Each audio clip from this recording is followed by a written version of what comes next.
இங்கே நான் வந்த நோக்கமே ஒரு மாற்றத்தை கொண்டு வர வேண்டும். எப்படி கொண்டு வரலாம்? இந்த கொடுங்கோல் மக்கள் விரோத திமுக ஆட்சியை அகற்ற வேண்டும். அதில் ஒரே குறிக்கோள் தான். செல்கின்ற இடமெல்லாம் மக்கள் மிகப்பெரிய ஆதரவு கொடுக்கிறார்கள். இங்கே எனக்கு முன்பு என்னுடைய சகோதரி ஜோதி அவர்கள்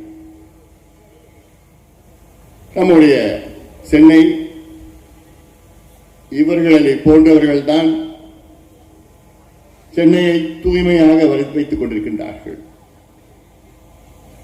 இவர்கள் இல்லை என்றால் சென்னை வாழக்கூடிய நகரமாக இருக்க அவர்களுடைய வாழ்க்கையை அர்ப்பணித்து நமக்காக, நம் குழந்தைகளுக்காக, நம் சந்ததியினருக்காக சுத்தமாக தூய்மையாக வைத்துக் கொண்டிருக்கின்ற அவர்கள் 10 ஆண்டுகள், 15 ஆண்டுகள், 20 ஆண்டுகள் பணியாற்றி இன்று பணி நிலைப்பு, பணி நிரந்தரம் இல்லை. அவருடைய எதிர்காலம் ஒரு கேள்விக்குறியாக இருக்கிறது. காரணம், இந்த மோசடி திமுக பணத்திற்கு ஆசைப்பட்டு, லஞ்சத்திற்கு ஆசைப்பட்டு இருக்கின்ற வேலைகள் எல்லாம் தனியாரிடம் விட்டுவிட்டு.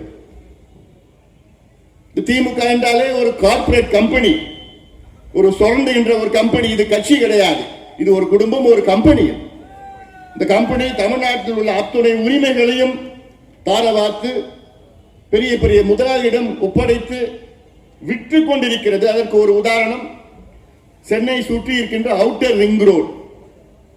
இந்த அவுட்டர் ரிங் ரோடு என்பது அதிமுக ஆட்சி காலத்திலே கட்டப்பட்டு நம்முடைய பணம், மக்களுடைய வரி பணம் 2200 கோடி ரூபாய் செலவிட்டு அதை கட்டப்பட்டு இப்பொழுது திமுக இதை ஒரு தனியார் கம்பெனியிடம் ஒப்படைத்து அவர்கள் 25 ஆண்டுகளுக்கு ஒப்பந்தம் போட்டிருக்கின்றார்கள். இது ஒரு உதாரணம் தான். அதாவது நம்ம பணம் 2200 கோடி ரூபாயில கட்டப்பட்டு அந்த அவுட்டர் ரிங் ரோடு. இதுல நியாயமா என்ன செய்யணும்னா அதை கட்டணம் இல்லாத டோல் ஃப்ரீ சாலையாக மாற்ற வேண்டும். இதுதான் நியாயமானது. ஆனால் அதை விட்டு விட்டார்கள். ஒரு தனியார் கம்பெனிக்கு 25 ஆண்டுகள் அதற்கு குத்தகை கொடுத்து நான் கணக்கு போட்டேன். இன்னைக்கு ஒரு நாளைக்கு எவ்வளவு வாகனங்கள் போகிறது, ஓராண்டுக்கு இன்றைக்கு எவ்வளவு வருமானம், இன்னைக்கு ஓராண்டுக்கு 350 கோடி வருமானம். இன்னும் 5 ஆண்டுகளிலே அதுக்கு 2 மடங்காக அதிக வாகனங்கள் போகும். அப்படி பார்த்தா 10 ஆண்டு, 15 ஆண்டு, 25 ஆண்டு, 25 ஆண்டுகளுக்கு பிறகு எவ்வளவு தெரியுமா மொத்தம் வரும்?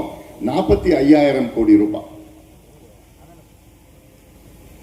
கட்டினது 2200 நம்ம படத்துல. அந்த கம்பெனிக்கு போறது 45,000 கோடி ரூபாய் 25 ஆண்டுகள்ல போகுது. அப்போ இவங்களுக்கு எவ்வளவு லஞ்சம், எவ்வளவு கமிஷன் கொடுத்திருப்பாங்க. அதே போன்று தான் இங்க ராம்கியோ அந்த கம்பெனி, இந்த கம்பெனி எல்லாம் இவங்க வேலையெல்லாம் அவங்க கிட்ட கொடுத்துருக்கு. என்ன, எதுக்கு? காசு தான். அதுவும் இந்த தொகுதியில் எம்எல்ஏ இருக்கிறார் சேகர் பாபு. நாங்க எத்தனையோ அமைச்சர்களை பார்த்துட்டோம். நீங்களா எந்த அளவுக்கு இன்னொரு 4 மாசம் ஆட போறீங்க, அதன் பிறகு சுருட்டிட்டு உட்காந்துட்டு இருக்க போறீங்க, அதெல்லாம் பார்க்க போறீங்க. பெரிய வேலையே கிடையாது. அதனால இந்த நிகழ்ச்சி நடத்தக்கூடாது. இந்த மேடையை காட்டா 3 முறை மாத்திருக்கிறாங்க. 3 முறை அங்க நடக்கக்கூடாதான், இங்கதான் வரணுமா, இப்படி வரணுமா, அப்படி வரணும். ஆடுங்க, இன்னொரு 4 மாசம் ஆட போறீங்க. அது மக்கள் முடிவு பண்ணிட்டாங்க. மக்கள் முடிவு பண்ணிட்டாங்க. நாங்க எத்தனையோ பேரை பார்த்துட்டோம். அதனால இதெல்லாம் ஒரு பெருசா கிடையாது. டயா பூஸ்டர், சுகருடைய ரிமோட் கண்ட்ரோல் இனி உங்க கையில. அனைத்து மருந்து கடைகளிலும் கிடைக்கும். செய்திகளை உடனுக்குடன் தெரிந்து கொள்ள கீழ்கண்ட கேபிள் மற்றும் டிடிஎச் நெட்வொர்க்குகளில் எம்நாடு செய்தி தொலைக்காட்சியை காணுங்கள். பாதகம் செய்பவரை கண்டால் நாம் பயம் கொள்ளலாகாது பாப்பா. மோதி மிதித்து விடு பாப்பா, அவர் முகத்தில் உமிழ்ந்து விடு பாப்பா.